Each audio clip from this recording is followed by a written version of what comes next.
Yes, good morning, members. Warm welcome to education of ISLA. Today we are conducting our 43rd webinar of Gyan Ganga series.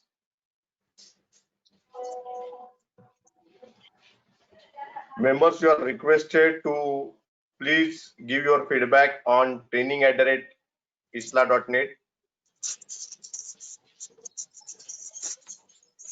Today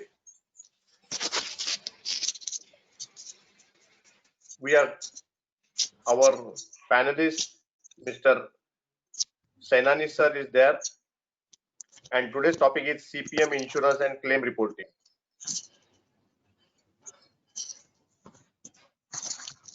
We are just waiting that still members are joining.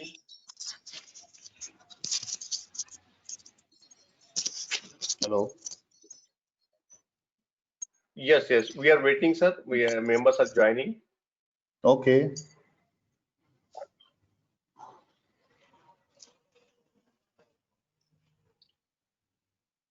There are few messages came from the members that they have received some message in the name of Surveyors Gyan Ganga group. So here we wanted to clear that this group is not formed by the ISLA officially. We don't know who has created this Google group of Surveyors Gyan Ganga, but this is not official group. And whatever the communication you wanted to do regarding this webinar, you have to communicate on training@isla.net only. What are the queries for the faculties? You have to write us on training@isla.net only. We don't know who has created this group of surveyors Gyan Ganga. It's the name they have kept it similar, but it is not official group, or we are not made such group.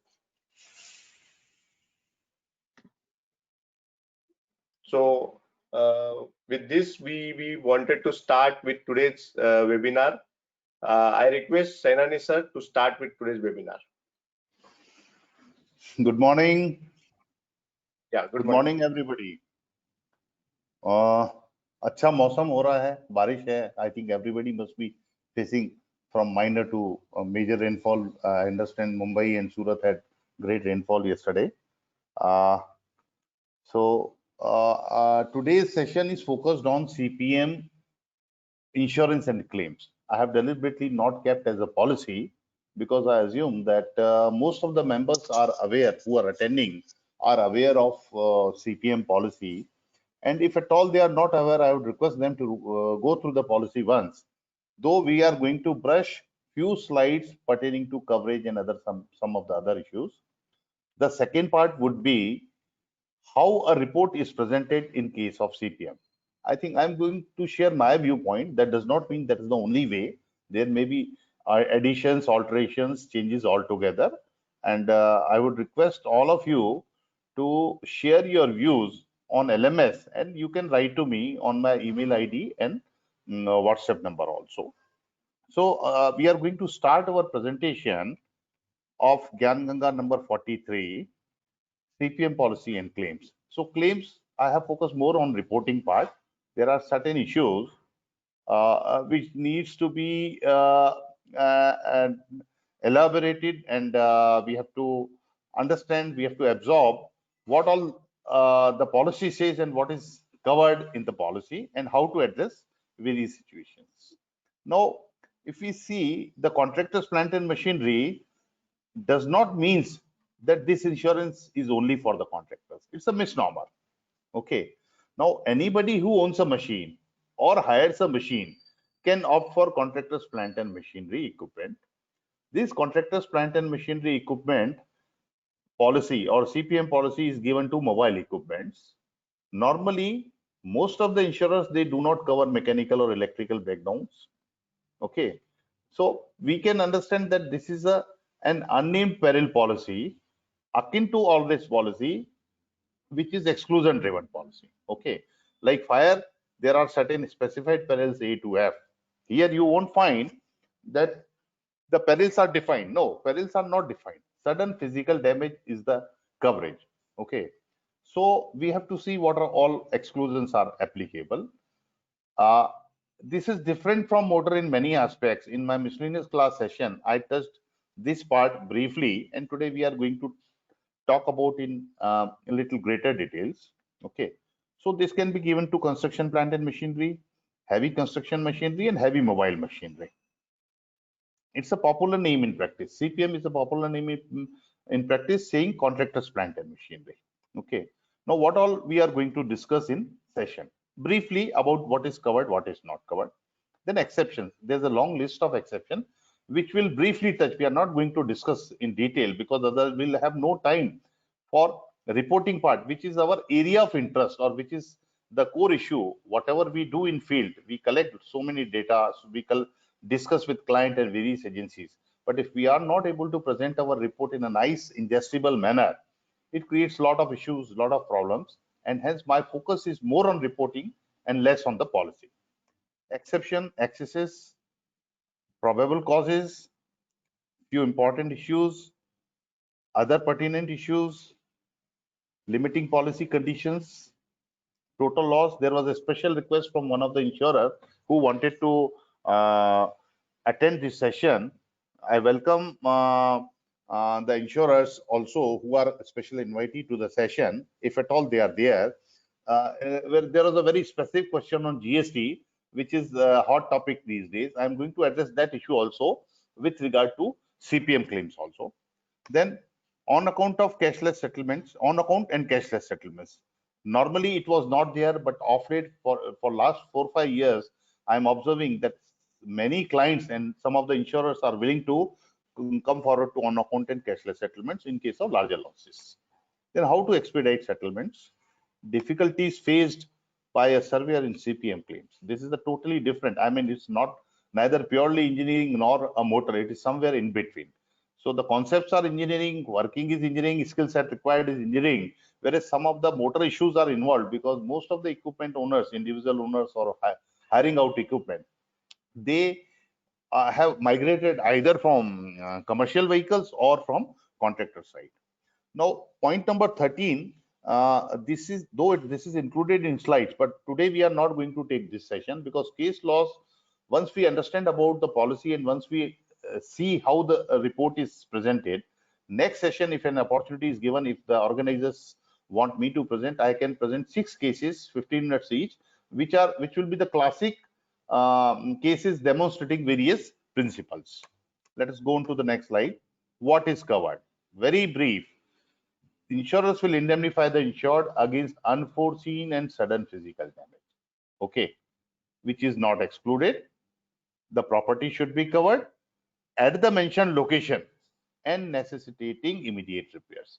This is breakup of what is covered. Okay, so most important is the damage should be unforeseen and sudden physical damage, which should not be excluded in the policy. It should be pertaining to the insured asset. I mean, some asset which is not insured, there's no question of a claim. Then it's a location oriented policy, which you can cover for various locations by which insured can cover for various locations by paying 10% extra premium and adopting going in for a floater. Now, very important point is the damage should necessitate its immediate repair or replacement. Here, the airline cracks are issue. You will find that most of the heavy equipments are subject to complex forces while working because they are pulling rocks. These equipments are excavating. The loading is done. There's a frequent reversal of stresses.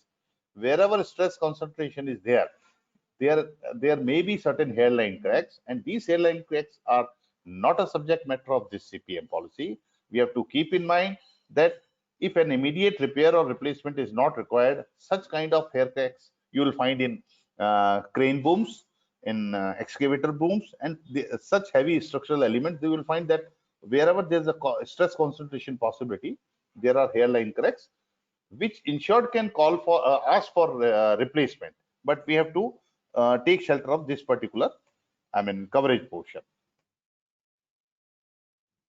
Now, there's a general thing where it is applied to whether it is at work or rest or being dismantled for purpose of cleaning or overhauling. the cover is wide.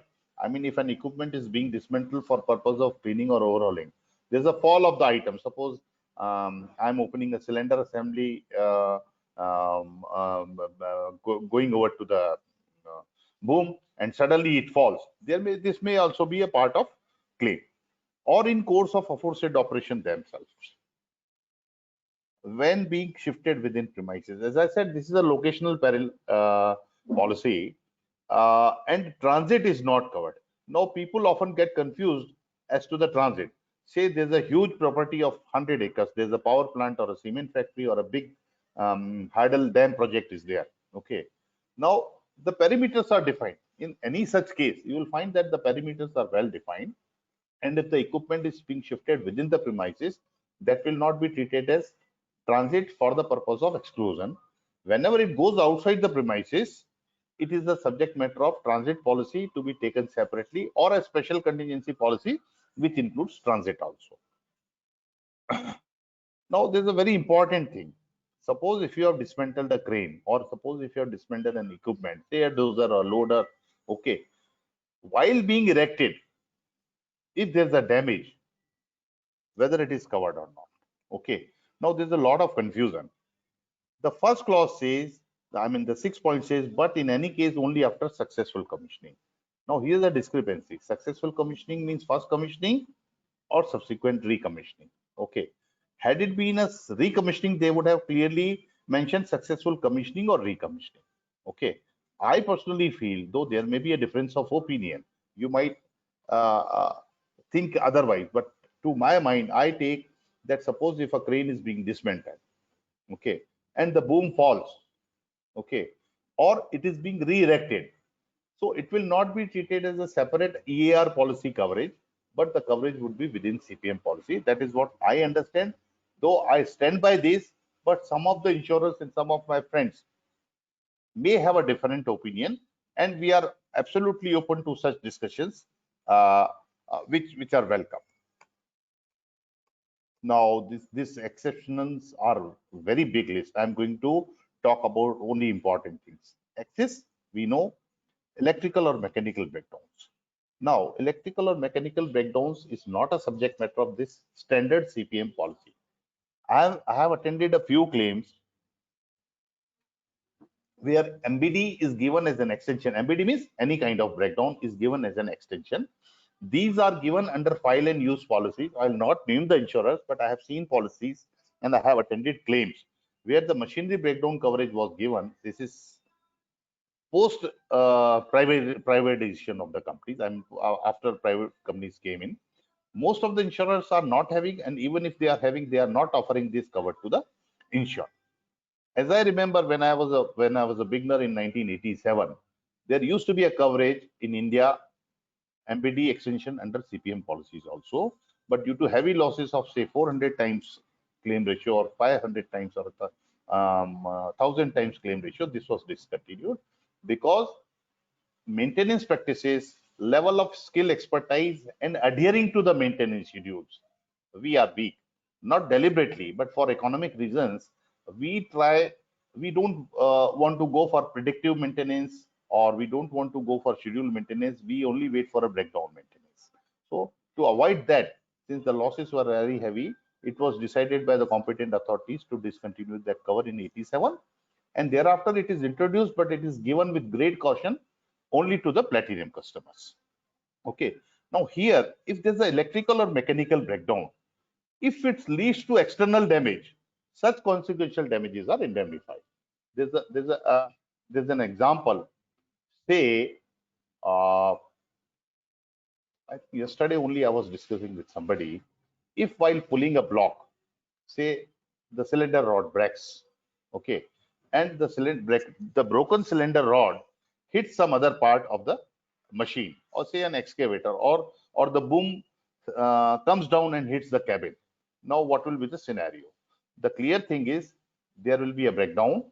The breakdown needs to be segregated, and because of that breakdown, if there's a damage to other parts of the machine, these are very well covered. I think I can cover this. There are two specific cases which I have developed from out of my archives, which I will be taking in case studies. So very clearly we have to understand what is breakdown and what is external damage. We have to draw a clear line of demarcation between a breakdown and other external damages. I want to particularly highlight an aspect of electrical breakdown.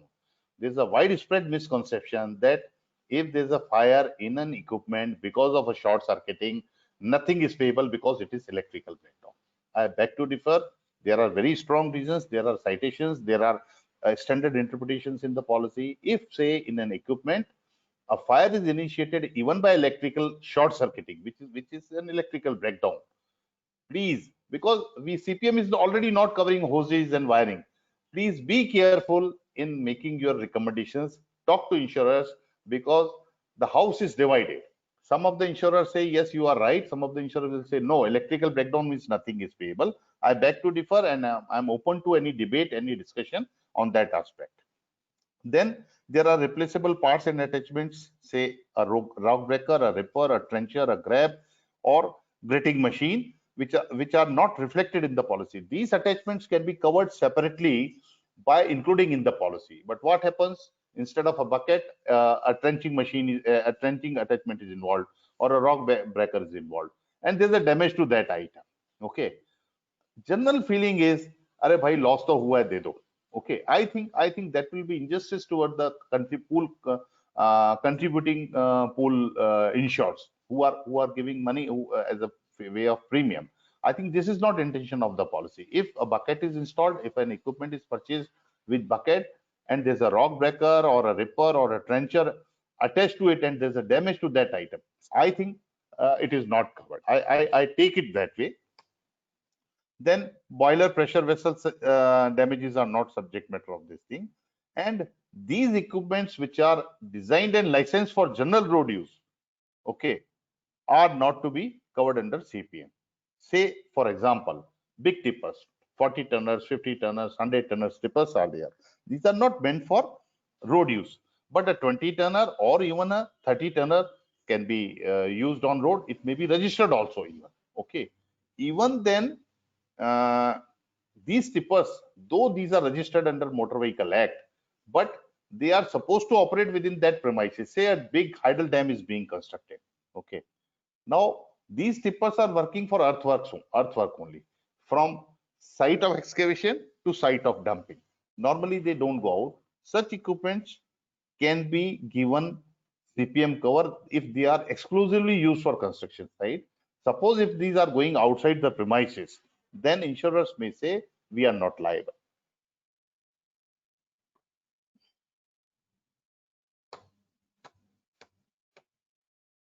I'm not going to discuss about hull and machinery. Total and partial immersion in tidal waters. This is seashore related. Say in downstream side, a dry bed of river, an excavator is working for excavating sand, or say for creating a pit for a pier, or for foundation of a bridge. Okay, suddenly there's a heavy rainfall of 8 inches in 24 hours in upstream, and there's a heavy flow of water and it is submerged. This tidal water limitation will not be applicable in that case.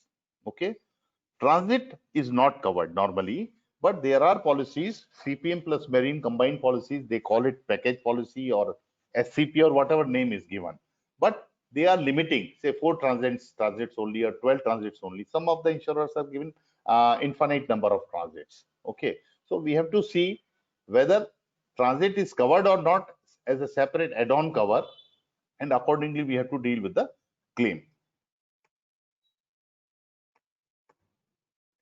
For underground equipments, underground equipments call for 50% premium loading. Okay, but this is not applicable on tunneling machines, which are specifically meant for tunneling only. Okay, for that the premium is already factored in.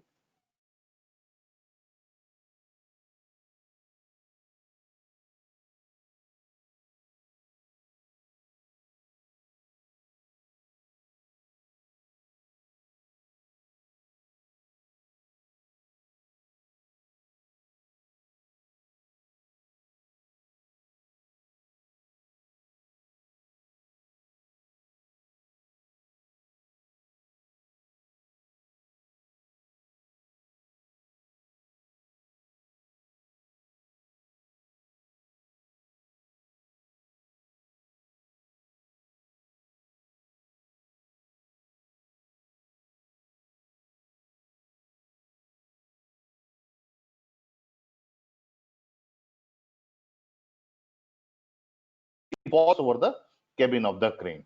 Now there can be two things. One thing, the boom is definitely not payable because it is within warranty and it is proved that the boom damage is because of the manufacturing defect or a faulty material. Okay.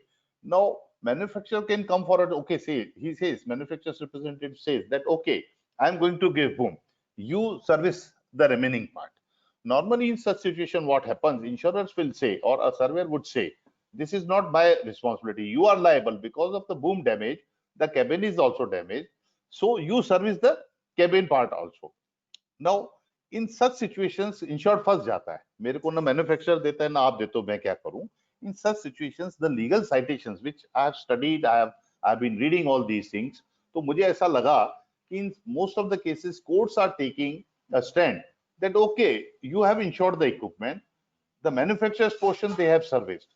If the cabin is damaged because of impact of the boom on the cabin, you pay the claim and recover. You take subrogation and power of attorney from insured and you recover from manufacturer. So this kind of scenario, though not very common, but it comes up. Okay. Consequential loss of any kind or description, and losses discovered only at the time of taking inventory or during routine servicing, like hairline cracks. Sir, वो block में तो engine में पतला सा crack आ रहा है ना? तो they report the case and expect that they will be servicing the claim. Okay.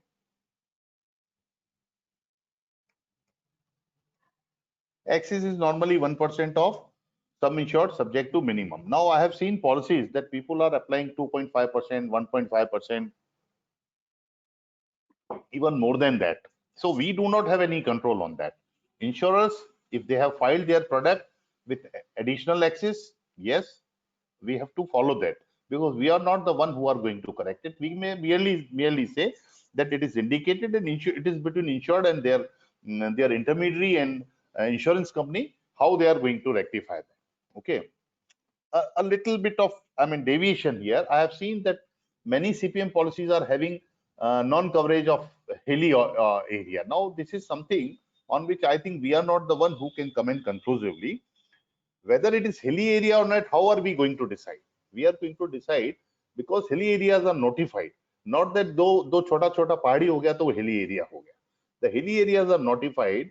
People from northeast and north, Uttarakhand, Jammu Kashmir, Himachal, Assam, and Seven Sisters area and other areas also, you will find that local authorities and state authorities have declared notified areas which are termed as hilly areas. And so you will be surprised to note that the earlier fee schedule was having extra charges for hilly area conveyance per kilometer. I do not know how many of us know that, but it used to be there. Not in new schedule, in old schedule it used to be there. Okay. Now, what are the probable causes of damages? Accidental cases, impact damages, we know rolling over, toppling, and capsizing. Okay, we know that in such equipments, such type of losses of rolling over or toppling, because the terrain they work is normally not very flat all the time. It may be inclined, it may be rough, and all that. Fall from a height, because they are working at a height and the mines is deep. There can be a fall from a height because of slippage of the pedals or because of loss of control or because of less of adhesion between the track chain or tire and the surface. Okay. Then muck sliding, landsliding, and rock sliding. Muck sliding is something while mining operations, there's a loose material while then excavator or some dozer is working on that. The fall of loose material is called muck sliding. Then there can be landsliding, rock sliding also. There can be theft. There can be transit damages within the premises, within the defined premises. Okay.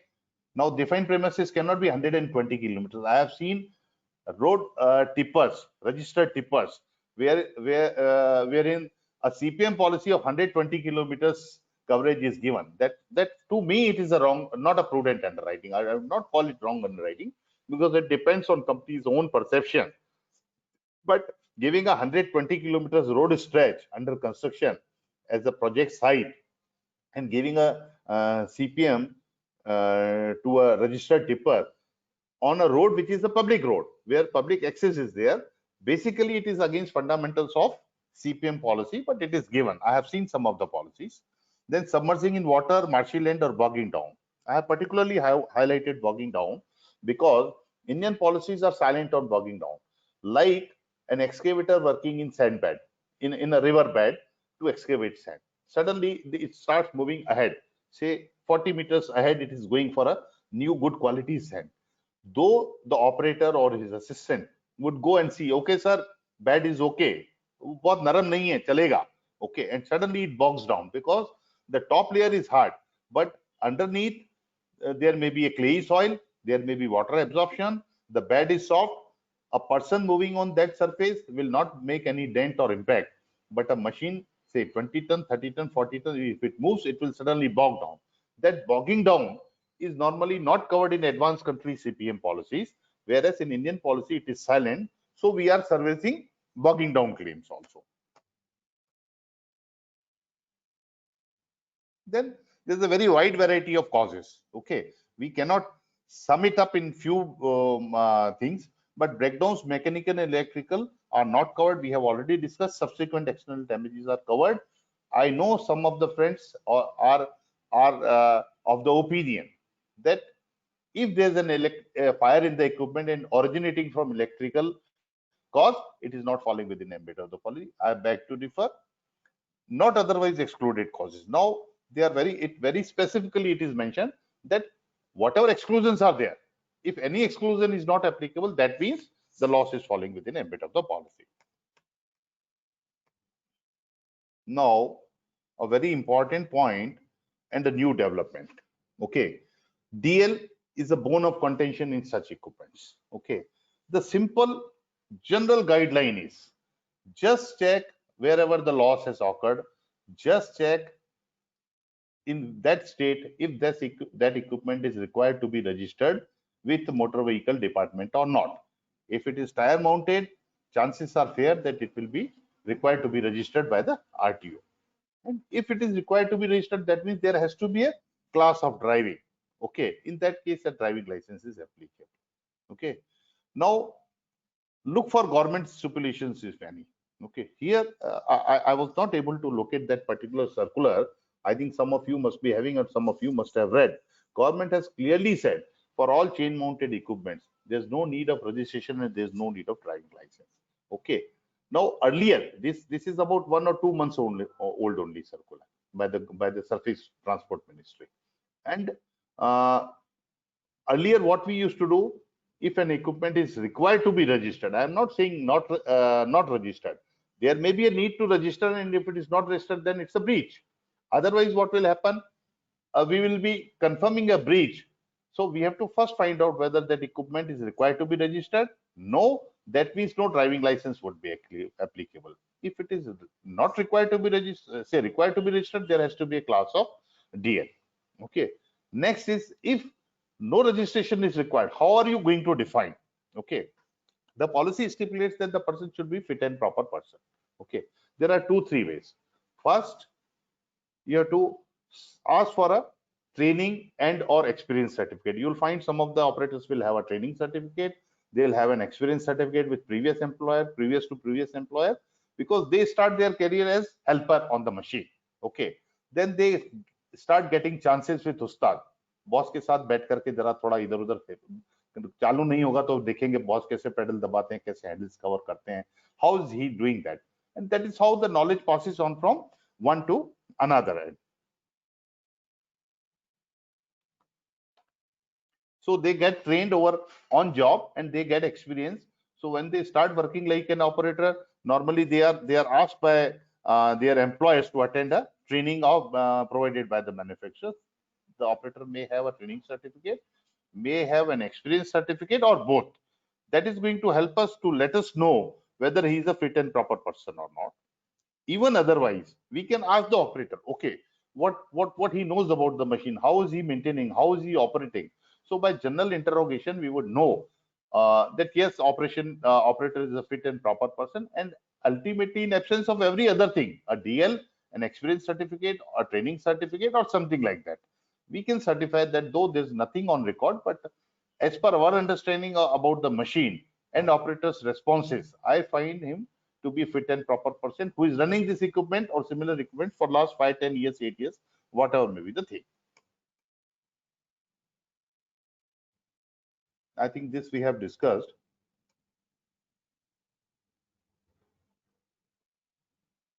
Now, ensuring admissibility incipiently and advising insured accordingly are very important. Whenever you go to the site, you get first-hand information most of the times. Better to have policy coverages and exclusion in your mind. You have to. It should be layered somewhere in our mind. Okay. Once we are able to collect the situation at site and the policy conditions, whether any exclusion is operating or not, for a surveyor in unnamed peril policy and all risk policies, surveyor has to see, oh, there's some issue here. I need to check. I need to examine further. Okay. So in that case, we have to find out and we have to identify if the loss is admissible or not. So first-hand information is very important, and to make up your mind whether the loss is falling within ambit of the policy or not. Okay. Then the repressibility and system of discounts. We have to discuss with slide is not moving. Okay. We have to decide, because equipment capital costs are high. Idling of equipment even for an hour will be painful for the insured. So we have to decide on items, major items, replacement or repairability, preferably during first excuse me, preferably during first visit, or we can say okay, these are the items which I am clearing, and you dismantle the machine or dismantle these items. We'll have a run a check on these fitness and properness and whether these can be repaired or not. We have to make our mind during first visit, and there can be a subsequent visit also. Then we have to discuss about repairability, whether there's a dealer who can support in repairs, there can be an open market repairers, and there can be a combination of both. Loss minimization, exploring repairs versus replacement. As engineer surveyors handling engineering claims, it is our utmost duty, it is most important part of our job, that we have to explore repairs versus replacement without any bias. I don't say that loss minimization that means a genuine item which is critical to the operations should be insisted upon repairs. No, if there's a fair case, if there's a clear case of replacement, don't unnecessarily insist on repairs.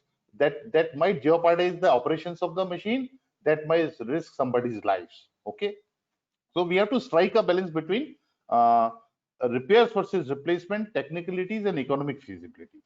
Okay, then child parts, which we are doing in motor also. Whenever a child part is available, let us go for a child part. Then exploring alternative supplies. There can be other open market suppliers also, particularly for the bought out items. Not that a heavy equipment machine manufacturer is manufacturing themselves everything. The examples are alternator, self, turbocharger, and there are many more items. Okay. Then aftermarket parts, indigenous parts and disposal parts. I don't say that disposal should be our first choice, but there are clients who are willing to go in for disposal parts. We should be fit and proper parts. We have to examine, we have to see whether the disposal part they are going to use is satisfactory, is going to give you satisfactory service or not. Now we are going to talk about limiting policy conditions. Items not covered under exclusion number 4. There are items, I think there will be a particular point here. Then next is GST. I'm going to deal with GST separately in a separate section, probably in reporting part also. What's the time? 11:36. Okay. So the limiting conditions are betterment factor. If there's a betterment in any element, quality, performance, size, we have to see betterment factor application. Then depreciation only on selected items which require periodical replacement and recommended by manufacturer for periodical replacement and subject to wear and tear. There's no option. An item which is subject to wear and tear and requires replacement by on manufacturer's recommendation is subject to depreciation. Say for an example, I would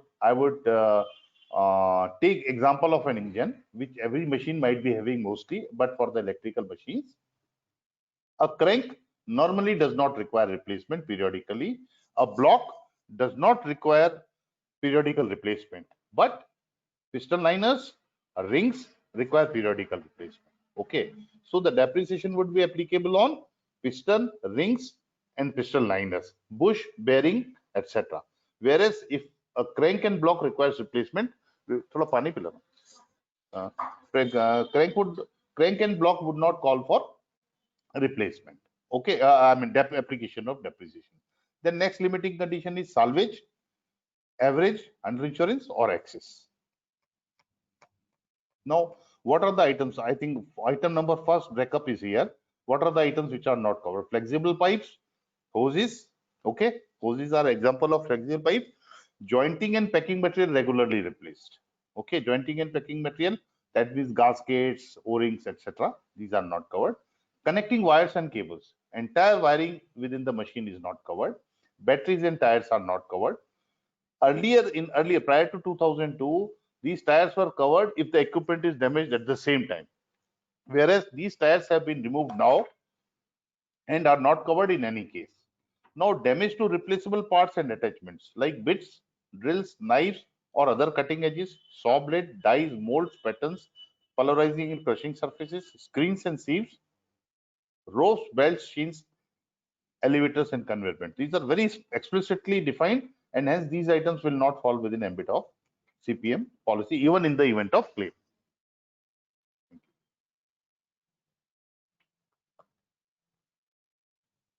Am I audible to everybody?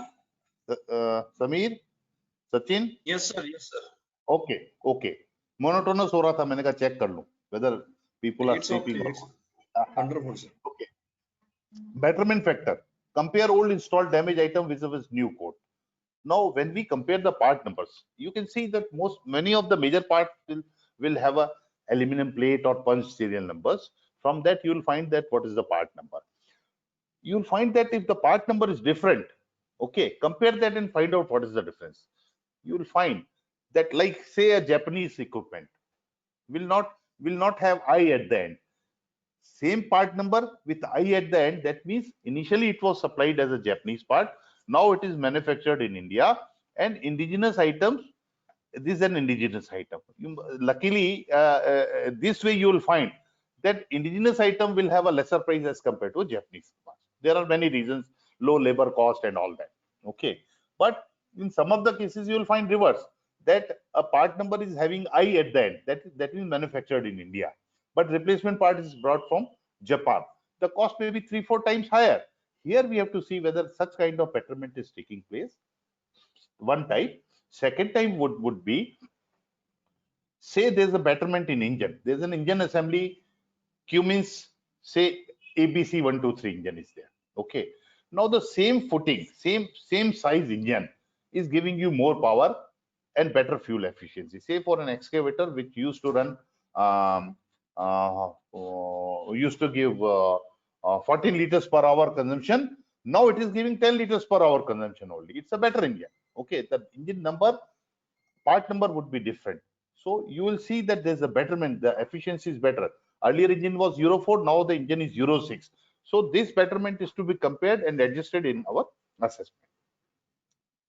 It is as it is defined. There may be low power consumption, updated version, better output control productivity, improved materials and technology, lesser manpower, lesser fuel consumption, more output. I think these are the areas which we have to explore in any major item replacement. Depreciation we have already discussed. I'm not going to take up separately because reporting, I'll switch over to reporting very soon. Then salvage realization. This is again an area which requires lot of perseverance, lot of market knowledge, keeping your ear to earth. जमीन पे रख के रखना है कि क्या चल रहा है, because unless you know how the market is operating, I think we'll be made fool of. Sum insured, very important. इसको मैं अभी skip कर रहा हूं क्योंकि ये सभी policies में common रहता है. Then excess as per policy. Total loss settlements. Okay, whenever the liability is as we know, there are two. One is sum insured and two is repair basis settlements, indemnity basis of indemnity, repair basis settlement, and 2B is total loss settlement.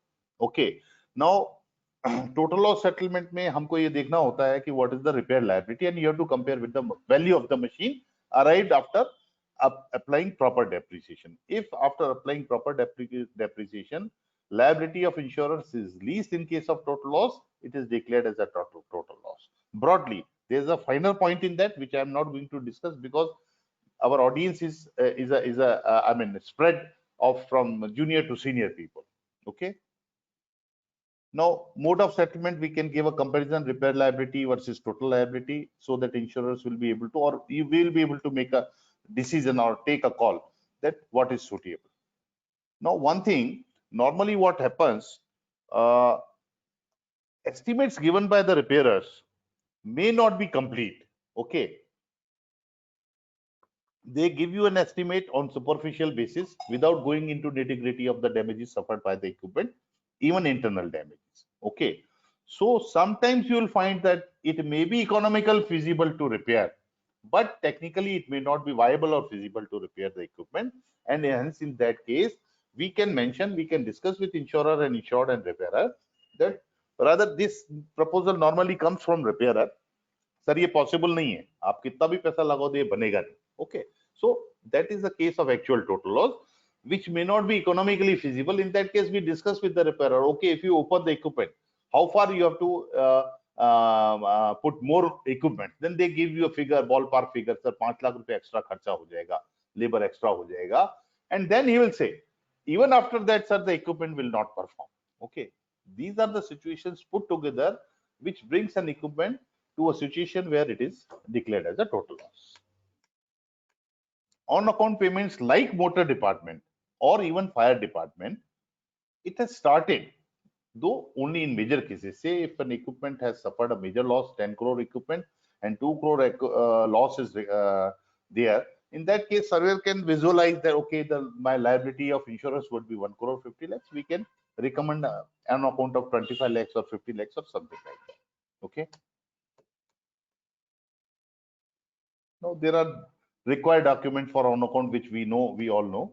Cashless settlements, again not in, I mean there's not a widely adopted practice in market, but yes, some of the insurers are coming forward for such kind of cashless settlements. I think I'm going to skip this how to expedite because it's a long deliberation and difficulties faced. Now, how much time is left? I think I've taken 45 minutes. I'm going to take, I'm not taking these case studies which are visible on the screen. Maybe some next time I'll get an opportunity, I'll prepare 6 cases and share with you. Now I'm going to share, I mean, reporting in case of CPM. Is that okay, Samir and Sachin? Yes, sir. Okay, the screen is visible? Yes, sir.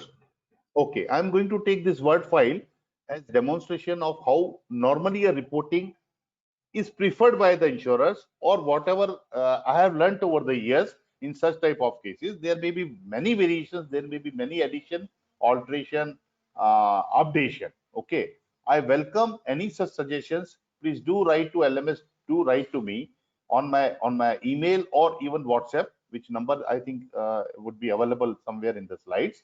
Okay, so अच्छी report बनाने से it goes a long way. It becomes easier for us that there will be minimum number of queries or no queries at all, and it would be easier for insurers to understand that what we want to say and whether everything is matching as per the requirement of the policy and their claim note. That's all. अगर वो अच्छा हो जाता है तो that is considered as a good report, and it should contain necessary details also.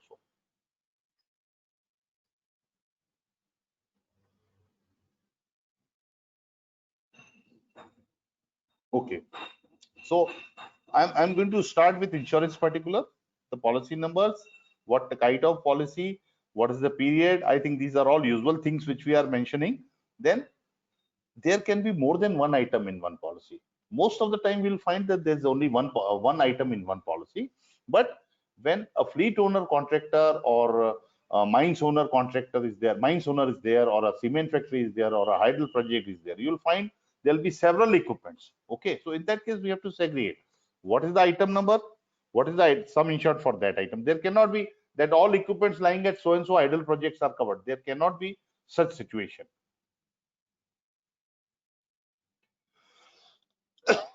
Okay.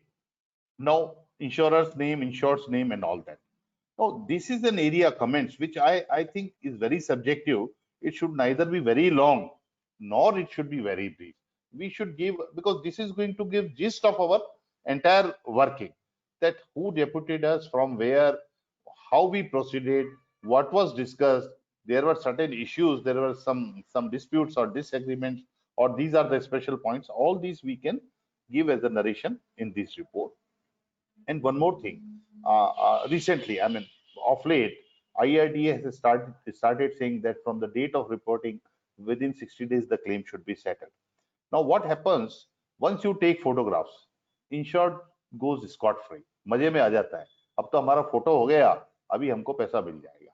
I think that approach is promoted and prompted and supported by many agencies in market.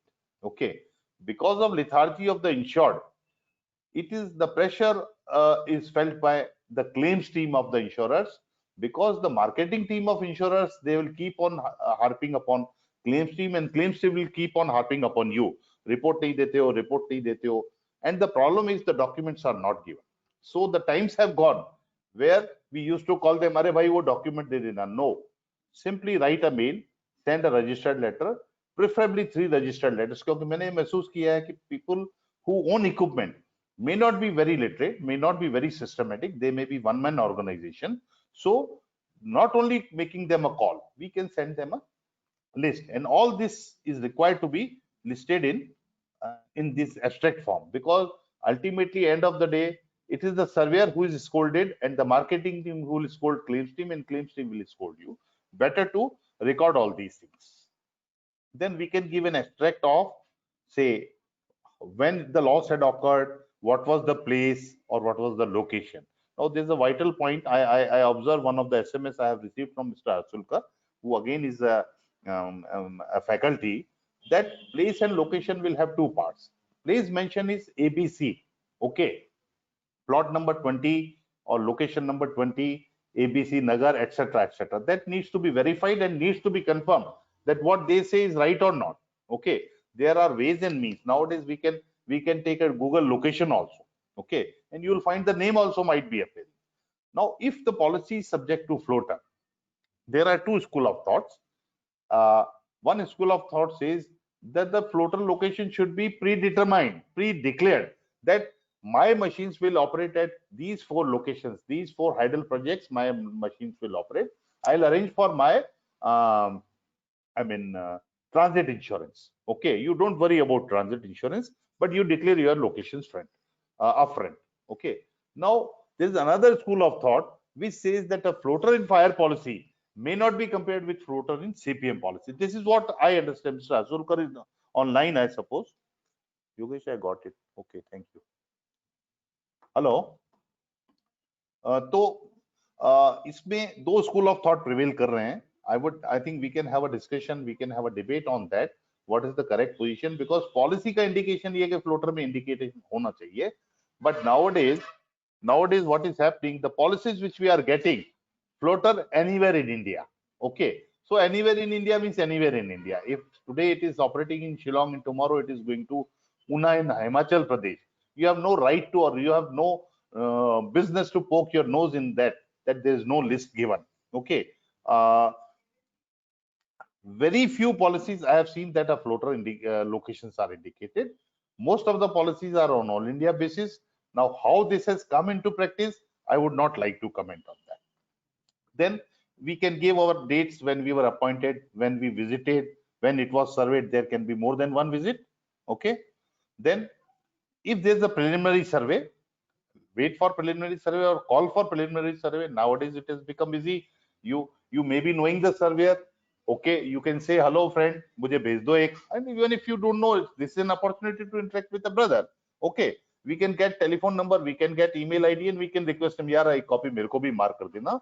Because reports coming from insurers, the general experience is, I'm not talking of PSU only, in general, preliminary reports coming to us take hell lot of a time.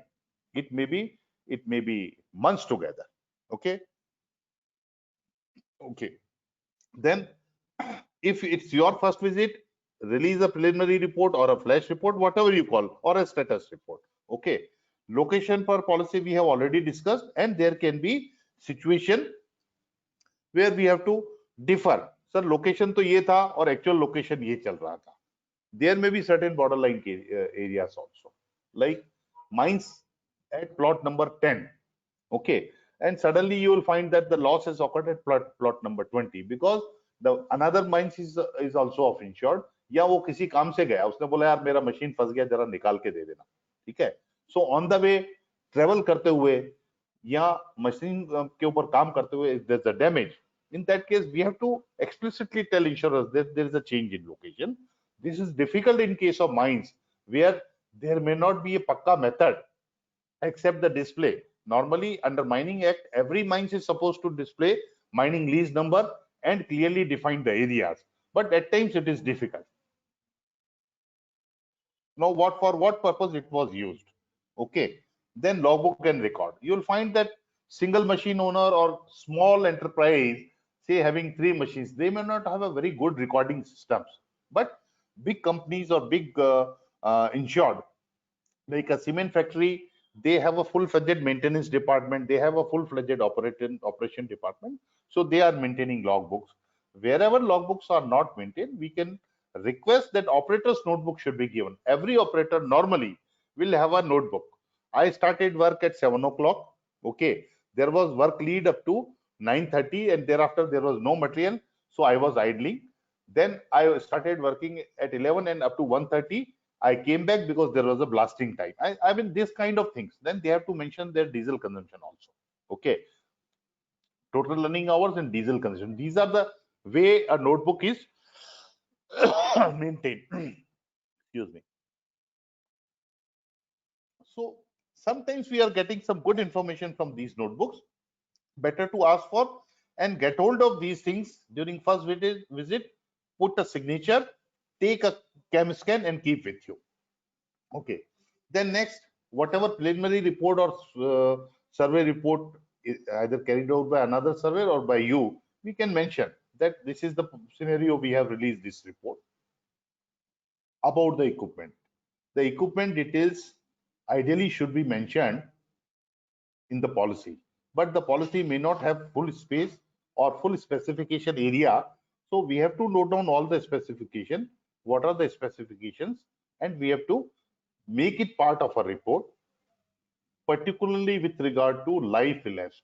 And life is in 2 parts: age elapsed in years and months, and hours run. Because most of such equipment are having a life specified as specification in hours, not in years. An equipment, if it is not getting lead, say a crane which is deployed in a pipe manufacturing unit, hume pipe manufacturing unit, will have lesser load. And if a crane is deployed in a port area, it will have plenty of work. It has to work 20 hours a day. Okay, so that is going to affect our values in case of total loss of the machinery. Okay, so these are the data which are required to be collected at the time of survey. Then what standard safety measures are adopted? Normally, an equipment will not operate standalone. There are safety procedures, there are SOPs, there may be markers, there may be helpers in operation of the machine. We have to find out what are the safety measures adopted by them normally. Then about maintenance also, a brief, whether it is under AMC, if there's an AMC, whether the loss falls within or outside AMC, we have to get details, and how the equipment is maintained, because poor or bad maintenance is going to aggravate the losses which have been occurred or encountered due to a covered peril. But there is an aggravation, there may be old losses, there may be combined losses that are to be factored into. Then about application of the machine, we have to give a brief detail. Okay, what is the function, what is the process, for what purpose it is deployed. Okay, then use per day or production or handling per day. Say in case of a dozer, it may not be tonnage, it may be handling per day. Like a bucket is about 6 cubic meter, and every hour, depending on arrival of the tippers, a loader will work per hour for 30 times. That means 6 into 30, 180 cubic meter is the handling capacity. Okay. Now, if the trips are shorter, it may work for 60 buckets also. That way we have to find out. Now, every equipment will have a different methodology of recording such production or handling per day. Per day means here, I mean to say per shift. Okay. So there may be one shift, there may be two shifts, there may be three shifts. So we can convert it to per day or per shift basis. This is an important information mostly in the event of total losses or abuse of the equipment. Okay, abuse of the equipment means when an equipment is supposed to work for 300 say days a month, that means there has to be an intermittent gap, and it is supposed to handle say 10,000 cubic meter of material per month. You will find there is a habitual load reading of 15,000 cubic meter per month.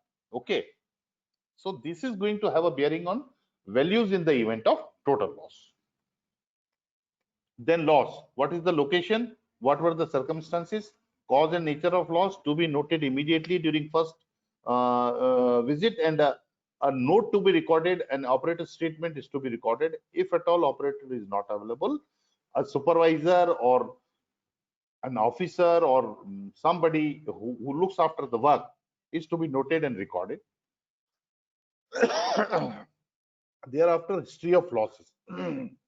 Had there been losses in past are to be recorded. Though under accidental losses, no guarantee warranty operates. Okay, but sometimes these things are going to help whenever the loss is initiated because of a breakdown and there are subsequent external damages. So these situations are to be recorded. Okay, now operator and driver. We have briefly discussed this in slides. I'm going to take it little further. Again, if an equipment is required to be registered under state motor vehicle rules, CMV says no. CMV is not explicit on that. If a track mounted or if an OTR, off the road equipment is required to be registered in state. Okay. If it is registered, there has to be a classification of operation of the equipment. If no such classification is there or no registration is required, in that case, we will look for operator's training certificate or experience certificate. If at all both are not available, then look for something different. I'm going to share something different. Every mines beyond certain size is supposed to have an MMR 1961 section 36 or something. They are supposed to have an operator certificate. That operator is trained, fit and proper to run that.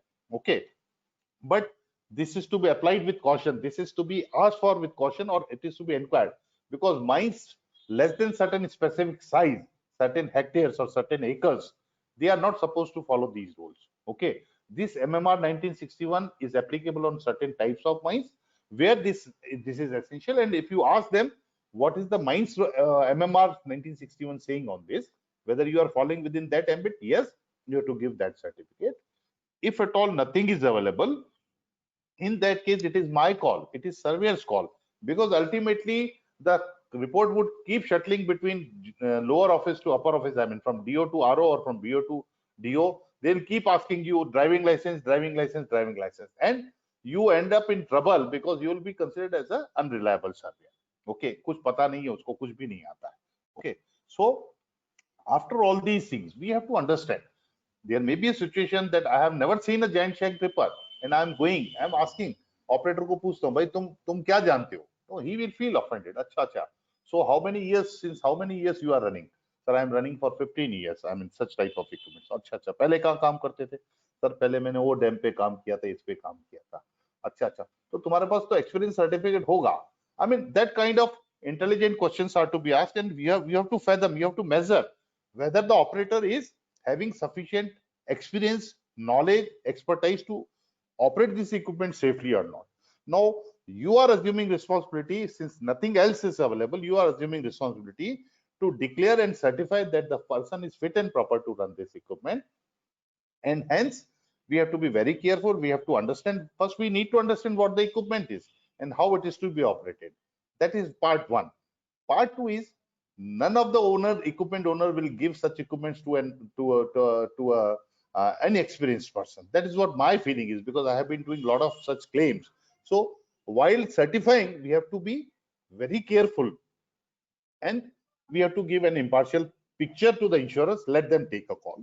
Last one, the new ruling of government which has come, which says that no registration of such equipment is required. But again, with a word of caution, since this is a new circular, the state motor vehicle rule circulars are not yet poured out there. They have not issued circulars. How it is going to take shape, we'll have to see. That is the reason I have particularly not detailed this, but we need to understand this.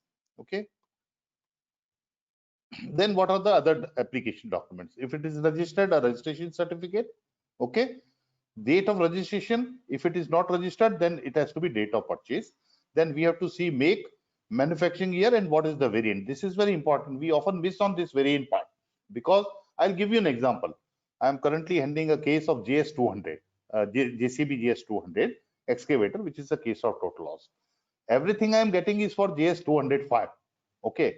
JS205 maybe 5 to 10% it is superior as compared to JS200, particularly with regard to total loss. So we have to see what is the difference between JS200 and JS205. These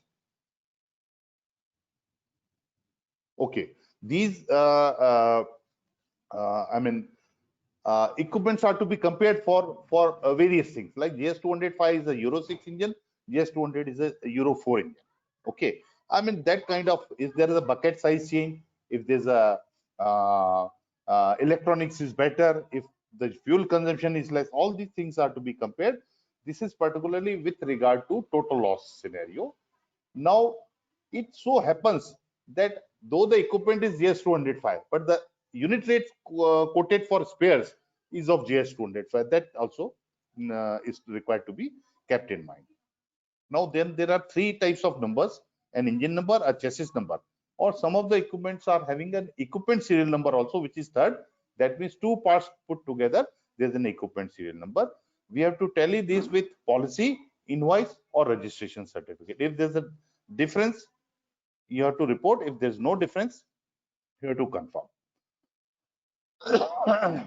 As most of the such equipment do not require registration, there may not be a fitness or permit or taxation. Then limiting policy conditions. Again, I am supposed to, I could have started it with GST, but I want to keep it separately because that's a very pertinent point and a bone of contention amongst surveyors, insurers, insured, and their advisors. I mean, insurance advisors are brokers and agents and consultants. There can be any kind of entity for that matter. Betterment factor we have already discussed, say giving an example of JS200 and JS205. Okay, so we have to keep our eyes, ears open that yes, whatever item are being asked are same, whether the part number is same or not, whether there's a change, whether there's a betterment. Suppose nowadays we see that plastic engineering or engineering plastics are coming in big way. So far we are manufacturing most of the sheet metal items are of MS or some special alloy. Nowadays you will find fiber is there. Now MS items are replaced by fiber. Okay, and fiber is considered to be having more strength to weight ratio, but the cost is lesser. Initially they will cost more, but over a period of time you will find that the fiber parts are cheaper as compared to metal parts. So these things are to be kept in mind. Then usage factor we have already discussed. Though this is a reinstatement policy, but there are two situations where depreciation needs to be applied. Be careful, be watchful, understand what is the scenario, and then apply this. That parts, those are subject to wear and tear and recommended by manufacturers for periodical replacements. Okay, though tires are not covered, but for a tipper of say 100 ton, the tires would run for 2000 hours or 2500 hours. If the damage is admissible, then we have to see what is the depth of tire consumed, how much hours it has done. As against 2000 hours, it has done 1500 hours only. So 3/4 of the depreciation would be applicable. Similar with bush bearing, say in case of engine, bush bearing piston liner, they require replacement every 7500 hours, and 2500 hours are clogged. In that case, that the depreciation applicable would be somewhere in line of 2,500 to 7,500. Next is salvage, a very dicey subject. Depends on you. Don't go casually that everything is to be sold by MOC basis. That is material of concern. अरे लोहे का यार बेच दो 20 रुपए kilo में. No, there are certain parts which have good value in market. That is going to give a good image of yourself. That is going to develop your own understanding of the subject matter which we are having. तो ये salvage को negotiate करना जरूरी है. Then replacement value. Give me a moment, please. Excuse me.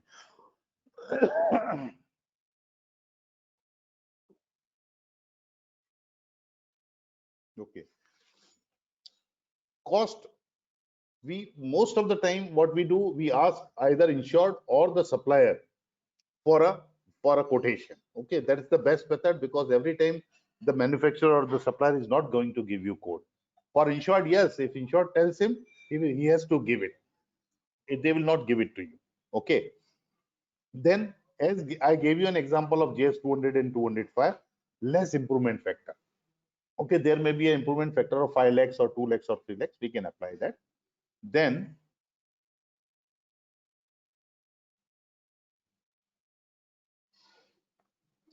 we have to see this betterment factor, improvement factor. Suppose for a 55 lakh rupees GS 205, the betterment is 5 lakh. I am going to write 55,000, 55 lakhs here and 5 lakhs here, and then it will be a starting figure for me to compute the total loss value. I'm talking of, I mean, or even for average application. Okay.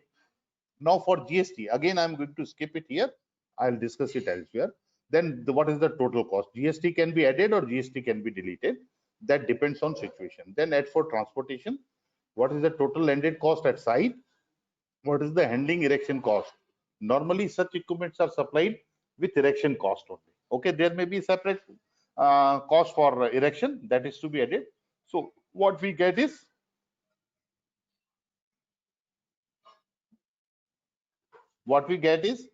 the total replacement cost. This replacement cost is to be compared with, this is value at risk, this is to be compared with sum insured, and we have to come to an under insurance figure.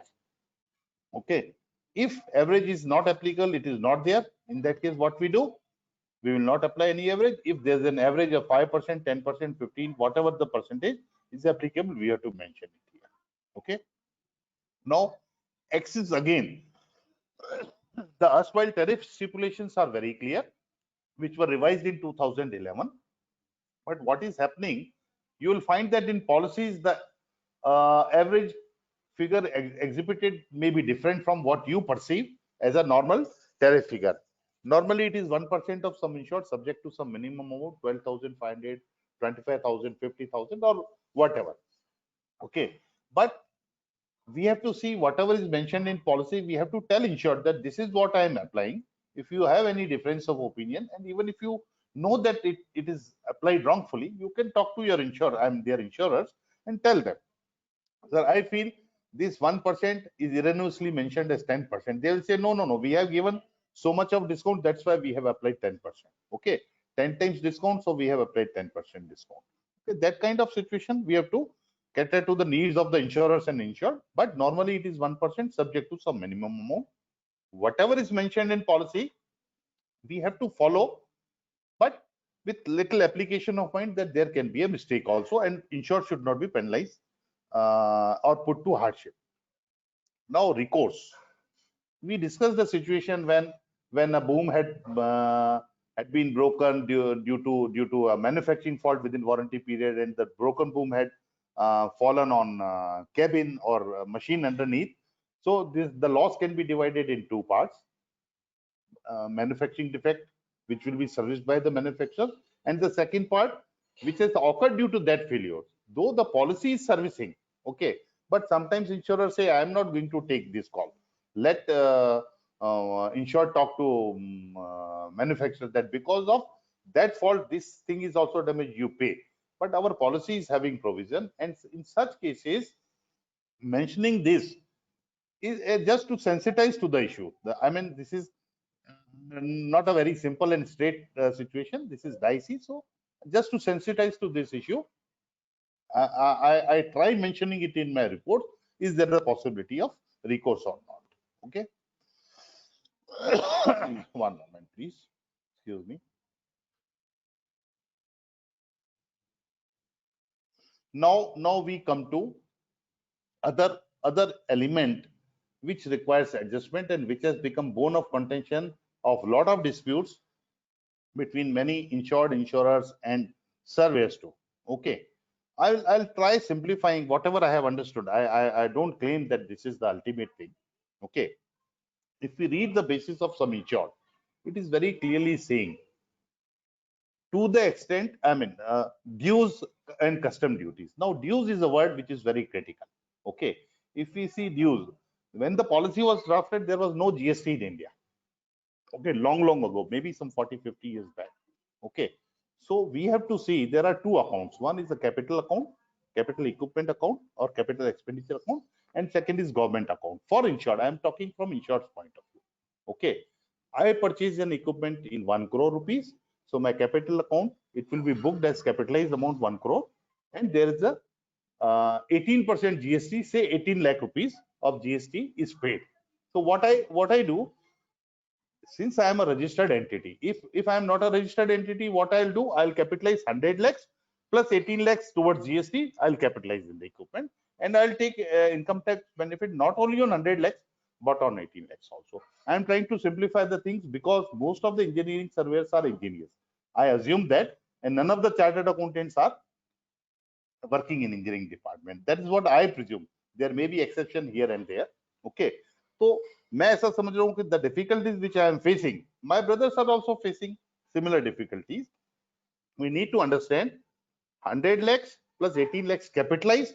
If the amount is capitalized, for whatever reason, insured is not able to take GST input, or there are certain blocked entities also, there are certain blocked businesses also where they cannot take GST input, or insured chooses to capitalize. They have a right to capitalize. They will not go for GST input. Okay, उस case में हमारी capitalise cost में आ जाएगा और हम उसको compare करेंगे with the same sum insured. Okay, now if sum insured is less, average is applicable. This is where GST input is not taken or insured has opted not to take it. Now we come to another situation where insured is GST registered entity. Okay, for a 100 lakhs equipment or a 1 crore equipment, insured has paid 18 lakhs GST. Okay, so when insured is paying GST, they are collecting GST also. So they have to make an electronic debit and credit. They have to make an electronic adjustment in their books of accounts that I paid 18 lakhs.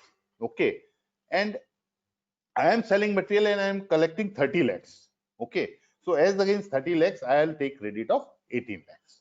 Okay, so balance they will keep on handling. We are not going into nitty-gritty of accounting and all that. Okay, now what it so happens that the equipment meets accident after 60 months, 5 years. Please keep in mind the present figure is 60 months, 5 years. If it meets with a severe accident or severe loss, which makes it a total loss, okay, there is no need of reversal of GST in case of a total loss of such an equipment. Okay, so no reversal, that means they have already availed the input credit. Now what happens in the event of loss less than, which has occurred less than 60 months? There is a proportionate formula. I think it is given somewhere. I tried incorporating that.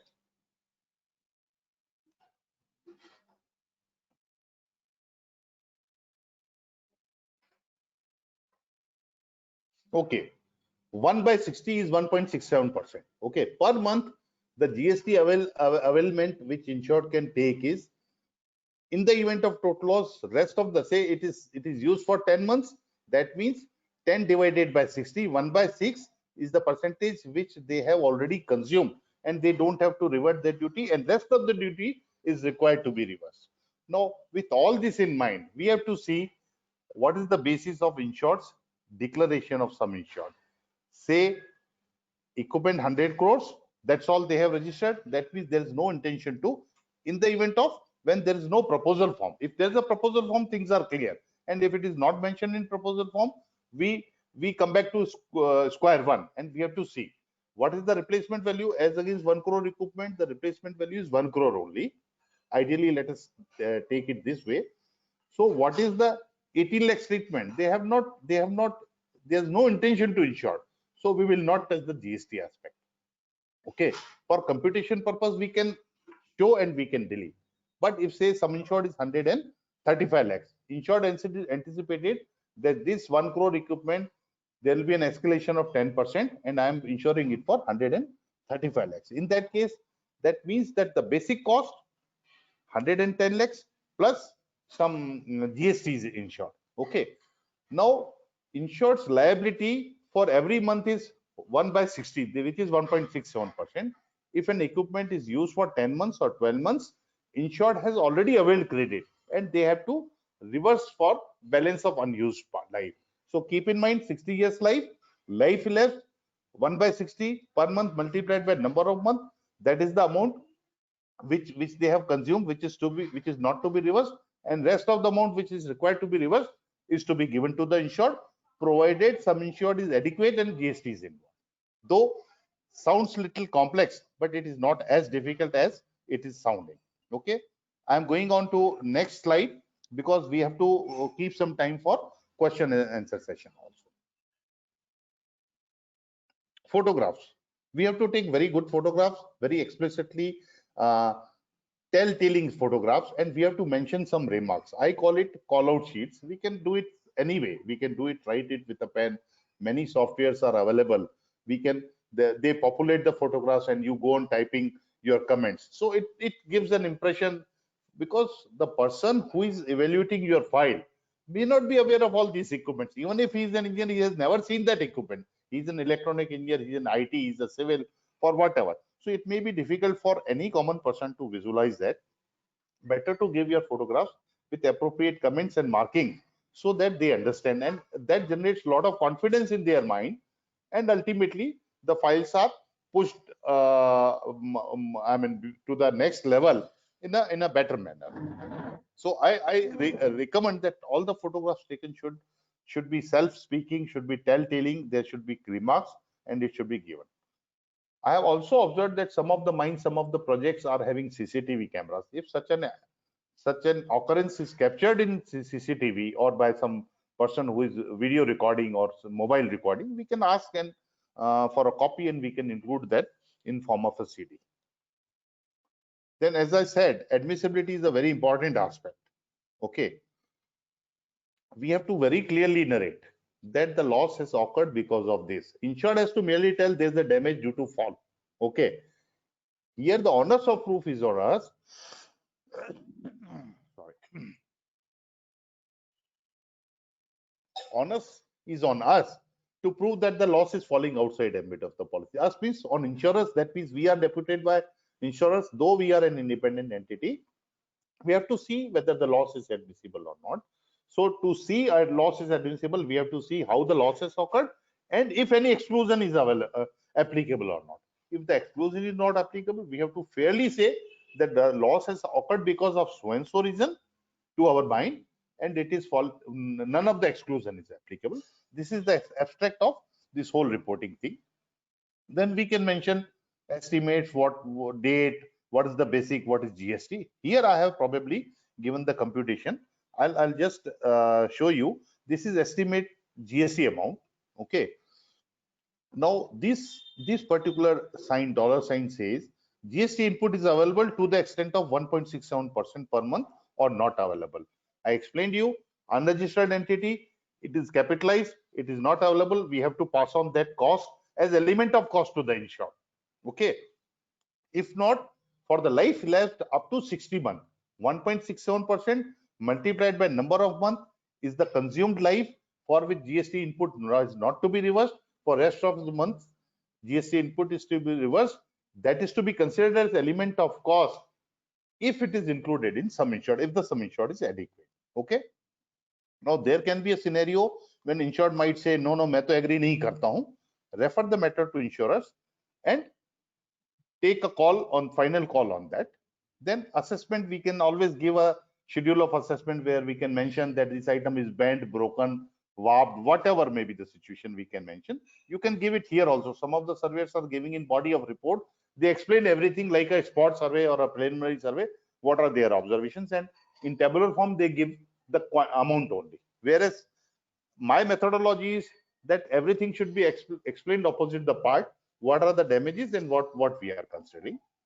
Then this basis of recommendation, we should give a broad perspective of the whole scenario that this has happened and these are the major items which we are considering towards replacement, and there may be certain technical replacements also. So here we have to elaborate. Then apportionment, if there's a co-insurance. Then again remarks, these are very subjective. Sorry. And you can go on writing. I have already forwarded this to organizers. Probably those who want this, they can get it from LMS or they can send me a mail. I'll share it to them. Okay. So these are a lot of, standard remarks which we have to apply. We have to incorporate in our report depending on circumstances. Then to whom you are marking and all that. Then annexures. I think this makes my presentation, except the case studies, complete, though it was fast and I have done it in about 1 hour 20 minutes. Rest of the time we can devote on questions and answers. Thank you, Senani. Yeah, let's have a question and answer.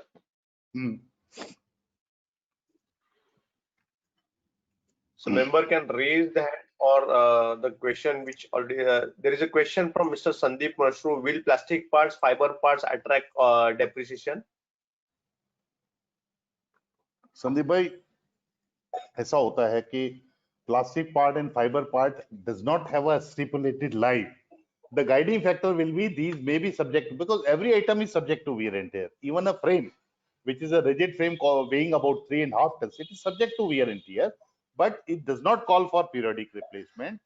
If such items, even made of fiber or plastic, are specified to be changed every 5,000 hours, so we have to see wear and tear and recommendation of manufacturers that it is to be replaced periodically should be the guiding factor. I think I'll not take a call on this. Explicit reply nahi dunga main iska. Next question, please.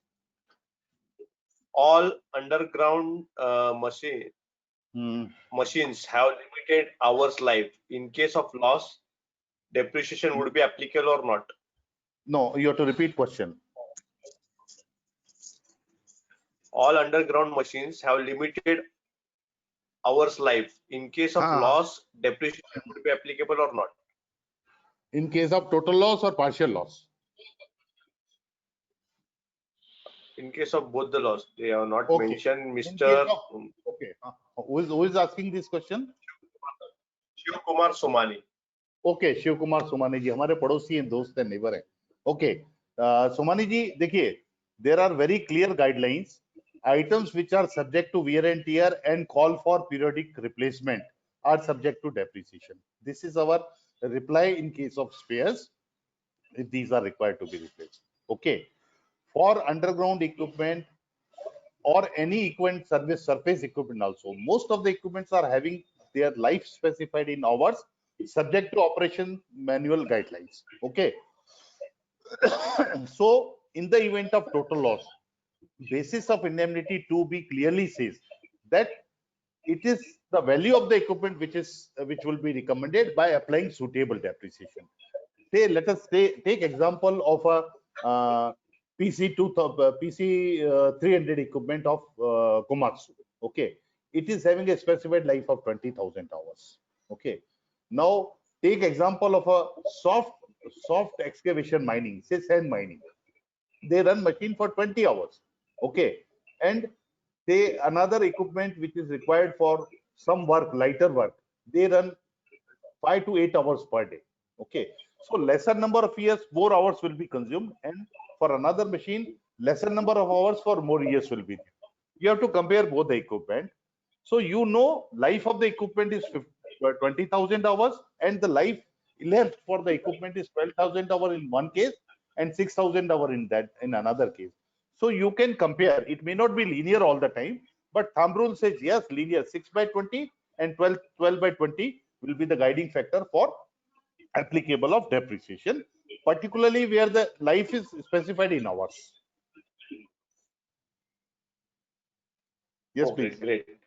Mhm. Next question from Mr. David Makwan. What is the kilometer limit for cross country job like EHV lines, gas pipeline, railway? No. Please say again. Please say again. I'm not able to get it. What is the kilometer limit Hmm. for cross country job like EHV line, Hmm. gas pipeline, railways? Okay. Incidentally, I am connected to all three fields. I have worked in all three fields: gas pipelines, EHV lines, and railway electrification. Okay. So, Mr. David Mekwan, हमारे बड़े भाई हैं विशाखापट्टनम से. I would like to tell that never ever entire stretch of 200, say 1,200 kilometers from east to west. Say a pipeline. Let us take example of Hajira Bijapur Jagdishpur pipeline, where I was project coordinator. Okay. Never ever the entire line would be open. Okay, there will be stretches. There will be an excavation phase, there will be a closing phase, and there will be a development phase. Okay, so the total stretch open would be 10 kilometers, 12 kilometers, and every CAR ER policy in such cases is having an open pit warranty. Okay, so we cannot give a 1,200 kilometer stretch for CPM policies. This is what my call is. Okay, because at that time there may be 4 or 5 locations open. I think Mr. Harsulkar, who has already raised a question on my mobile, will be able to tell. But for a road construction to a road tipper, this question is probably originated from my thing that for a registered road construction tipper, say a 20-ton capacity tipper, given a 120 kilometer stretch as CPM, basically that's an underwriting flaw, I would think.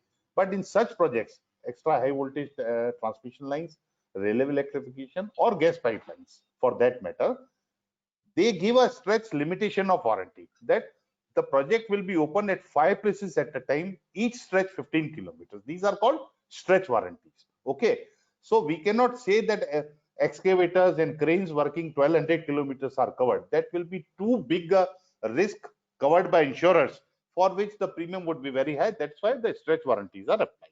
I think I have tried answering question of Mr. David as far as I could. Yes. Next question. So, next question, Mr. Rajesh Maheshwari. Is there any documents for taking the useful life of CPM equipments?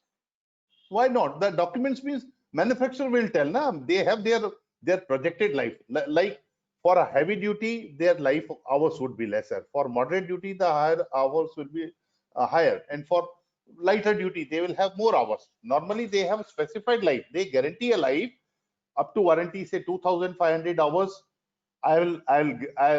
This is under warranty.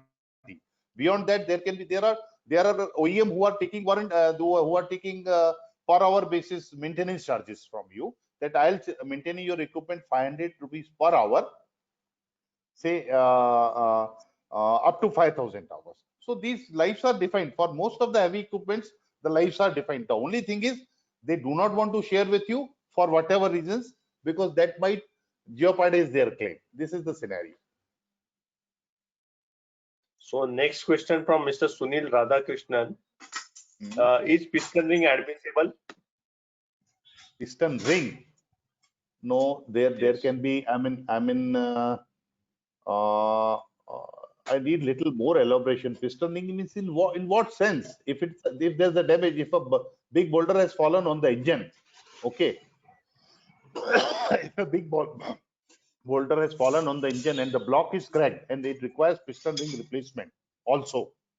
We know that it has run 5,000 hours and the engine was to be repowered at 7,500 hours. Piston rings can be serviced. I mean, it's a technical replacement.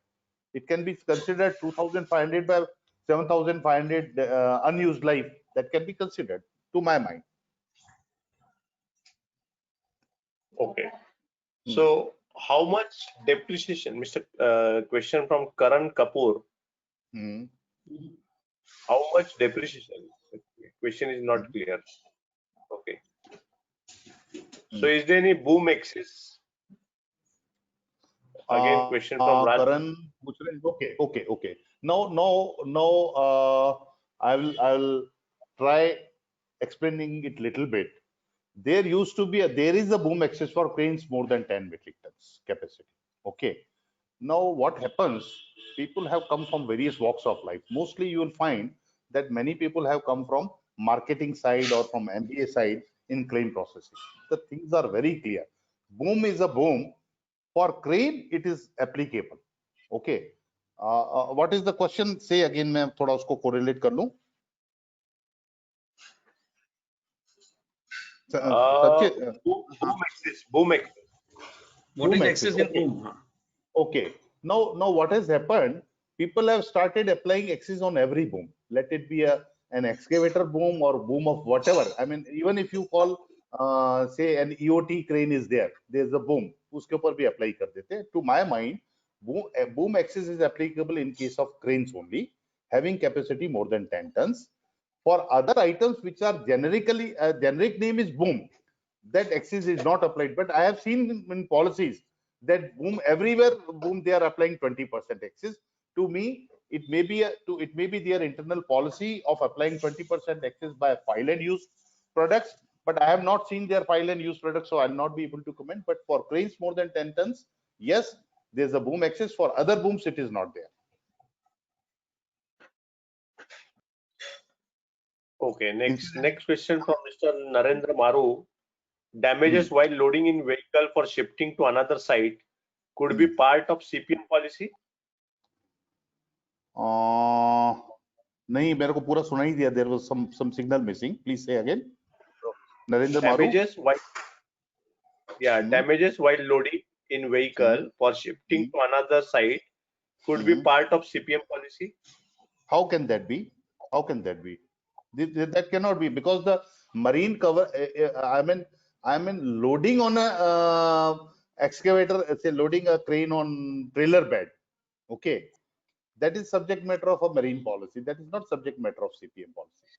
I disagree on that. Okay, great. So I think last question from Mr. Bhaskar Sen. He's asking about pre-insurance inspection. Pre-insurance risk inspection. Does all major points to be included as discussed? No, look, this is a survey report. This is, I mean, loss assessment report. If a pre-insurance risk inspection is required, we can handle it during other pre-inspection session. I think pre-inspection by Mr. Hasulkar has already taken twice. Okay, we can say focus on miscellaneous machines also. A pre-insurance inspection. No, all the points are not covered, because pre-insurance inspection, the objective is different. Okay, loss assessment report objective is different. Here, after a claim, what is insurance liability needs to be arrived. Whereas in risk inspection case, whether the risk is suitable, fit and proper, what is the condition, whether it is acceptable or not, and what are the improvements. I think the objectives are different. So this is not a report which should be used for risk inspection reports. Right. So sir, every time logbook is required? Huh? Every time logbook. No, I would say we have to see on case to case basis. Say one equipment owner may not have a logbook system. Okay. Let us take example of Coal India Limited. Coal India Limited is having two fleets. One their own fleet, captive fleet, and one fleet is of contractors. Okay.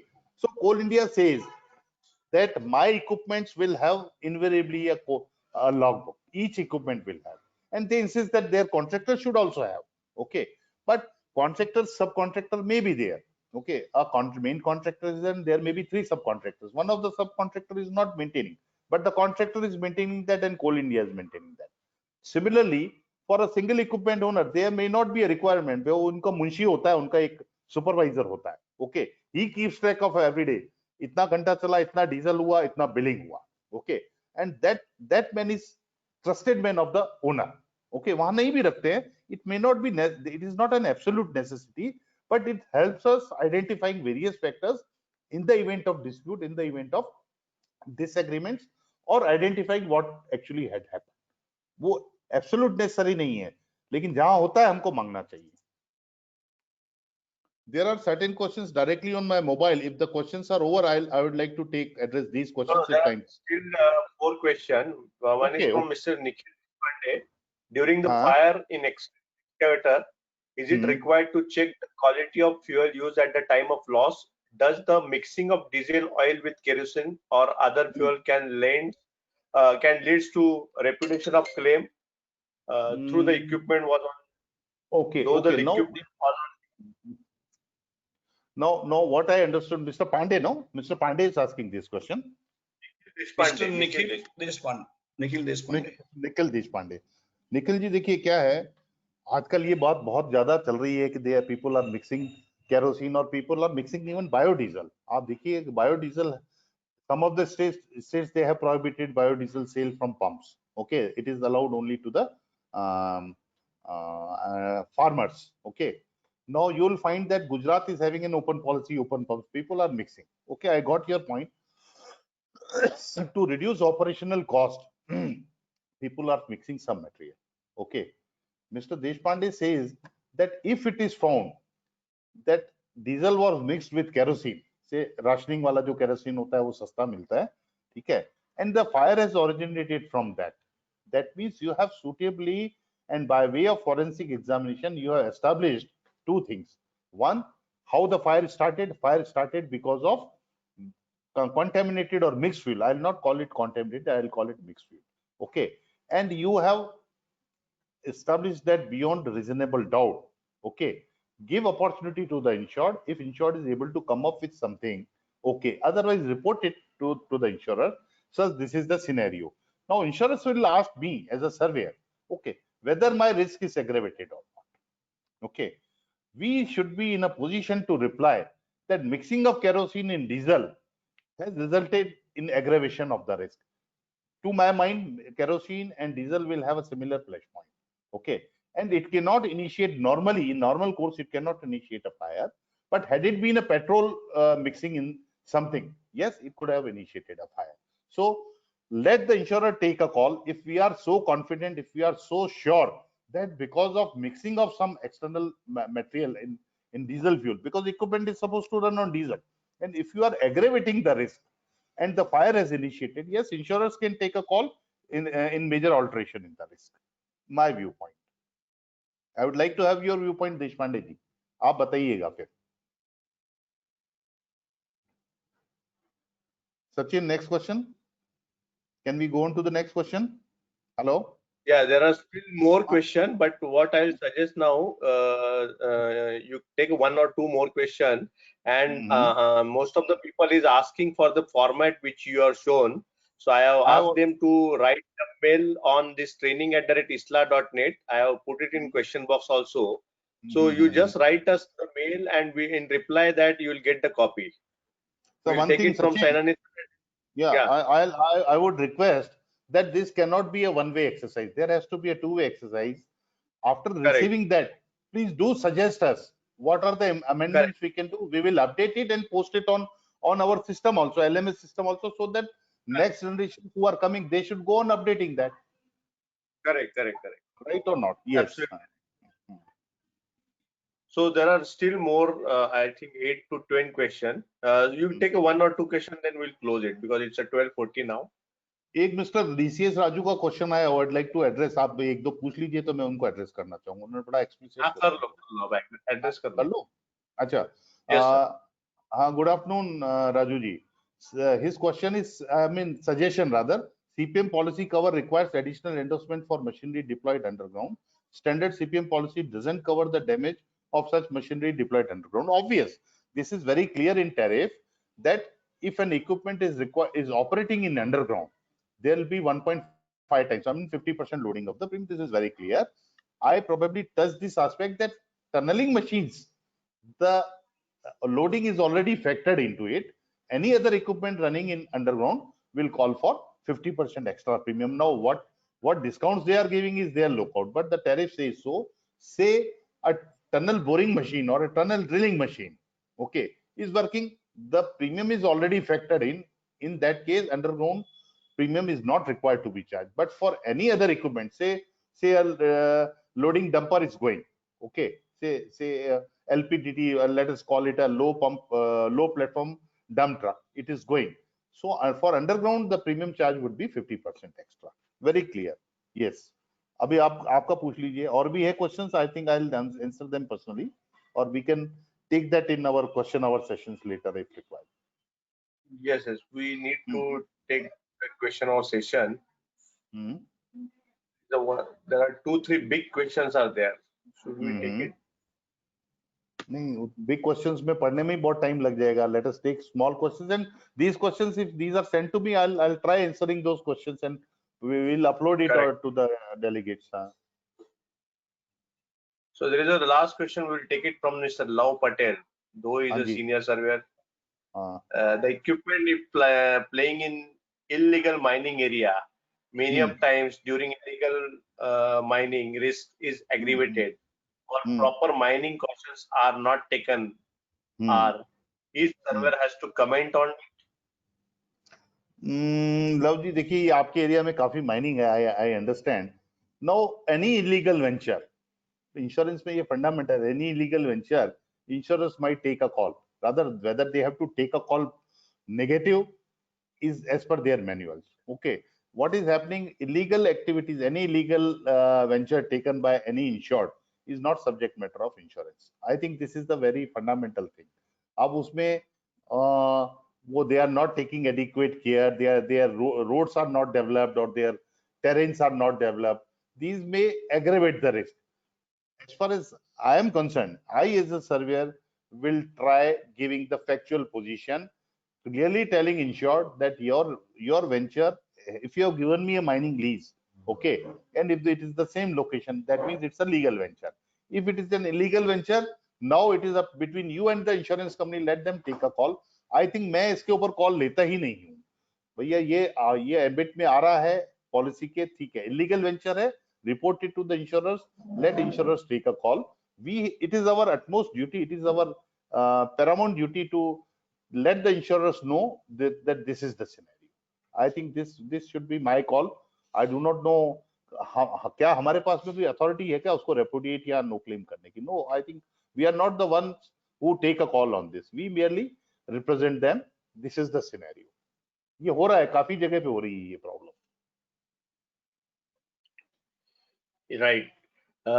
Thank you, Senani sir, for such a nice presentation and a very elaborative information member has received today. Thank you all the members for participating. Thank you all the panelists, and we'll close today's session. Thank you. You want all. to say Thank you something, very much. Senani sir? Yeah. बस I think I need a feedback from my colleagues, my friends. Maybe many amongst them I may not be knowing, we may not be knowing each other. I would be happy if I get a fair feedback from them that how can we make our presentation still better and effective. Correct. Yeah, members, please do write us on training@isla.net. Thank you very much. Thank you all the members. Thank you, Senani sir. Thank you all the panelists. Okay, bye. Thank you. Thank you, everyone.